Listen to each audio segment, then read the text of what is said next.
Acuplus Interior and Electronics.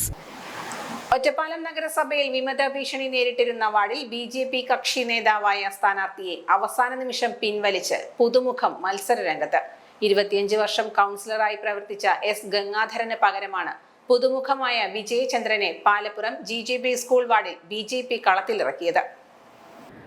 കഴിഞ്ഞയാഴ്ച തിരഞ്ഞെടുപ്പ് കൺവെൻഷനിലാണ് ഗംഗാധരനെ BJP. സ്ഥാനാർത്ഥിയായി പ്രഖ്യാപിച്ചത്. പിന്നാലെ വാർഡിലെ ഒരു വിഭാഗം പ്രവർത്തകർ കടുത്ത അസംതൃപ്തിയുമായി രംഗത്തെത്തി. തീരുമാനം പുനഃപരിശോധിച്ചില്ലെങ്കിൽ വിമതനെ രംഗത്തിറക്കുമെന്നായിരുന്നു മുന്നറിയിപ്പ്.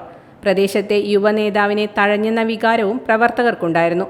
ഇതിനിടെയാണ് മുതിർന്ന അംഗത്തിനും യുവനേതാവിനും പകരം പുതുമുഖത്തെ രംഗത്തിറക്കിയത്. ഏതെങ്കിലും നിലയിൽ അസ്വസ്ഥതകൾ ഉണ്ടെങ്കിൽ ഇടപെടണമെന്ന നേതൃത്വം നിർദ്ദേശം നൽകിയിരുന്നതായും വിജയസാധ്യതയ്ക്കാണ് പ്രാധാന്യം നൽകിയതെന്നും പാലക്കാട് വെസ്റ്റ് ജില്ലാ പ്രസിഡന്റ് പി വേണുഗോപാലൻ പറഞ്ഞു. ഈ തെരഞ്ഞെടുപ്പിൽ വിജയസാധ്യതയ്ക്കാണ് കൂടുതൽ പ്രാധാന്യം കൊടുത്തത്. ഏതെങ്കിലും ഭാഗങ്ങളിൽ വല്ല അസ്വസ്ഥതകളിലും പ്രവർത്തകർക്കോ നിൽക്കുന്ന കാൻഡിഡേറ്റിനോ ഉണ്ടായാൽ അത്തരം കാര്യങ്ങൾ ചർച്ച ചെയ്തോളാൻ നേതൃത്വത്തിൻ്റെ സമ്മതം ഉണ്ടായിരുന്നു.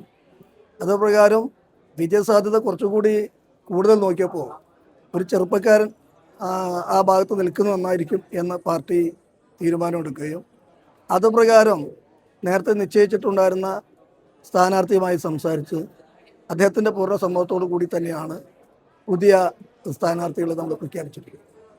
ആരോഗ്യ പ്രശ്നങ്ങൾ മൂലമാണ് പിന്മാറിയതെന്നും പാർട്ടിക്കൊപ്പം ഉണ്ടാകുമെന്നും ഗംഗാധരൻ പ്രതികരിച്ചു. ഉടനെ വളരെ സങ്കടകരമായ ഒരു ഭാവത്തിൽ കൂടെയാണ് അവർ പോയത്. ഞാൻ പറഞ്ഞു, എൻ്റെ ഒന്നാമത് ശരീരം കൊണ്ട് പറ്റില്ല. 25 വർഷം തുടർച്ചയായി ഒരു ഗ്യാപ്പും കൂടി ഇല്ലാതെ മാറി 5 വാർഡിൽ നിന്ന് ജയിച്ച ആളാണ്. ഇനി ഞാൻ തോൽക്കുവാൻ തയ്യാറല്ല. തോറ്റാൽ എൻ്റെ കരിയർ മുഴുവനും നശിച്ചുപോകും. അപ്പം ഇനി തോൽക്കാൻ എനിക്ക് സമ്മതമല്ല. ഇതേപോലെ ജനസേവനം ചെയ്യുവാൻ ഇനിയും ദൈവം എന്നെ സഹായിക്കട്ടെ, എല്ലാ ആരോഗ്യവും എനിക്ക് തരട്ടെ എന്ന് മാത്രം പറയാം. 2000-ൽ LDF സ്വതന്ത്രനായി കൗൺസിലെത്തിയ ഗംഗാധരൻ 2005 മുതൽ ഇതുവരെ ബി.ജെ.പി. കൗൺസിലറാണ്. Time kids pre school, Mannannur road, Vaniyamkulam. Dot view news. കാഴ്ചകളാണ് ലോകം, കണ്ടു തുടങ്ങുക.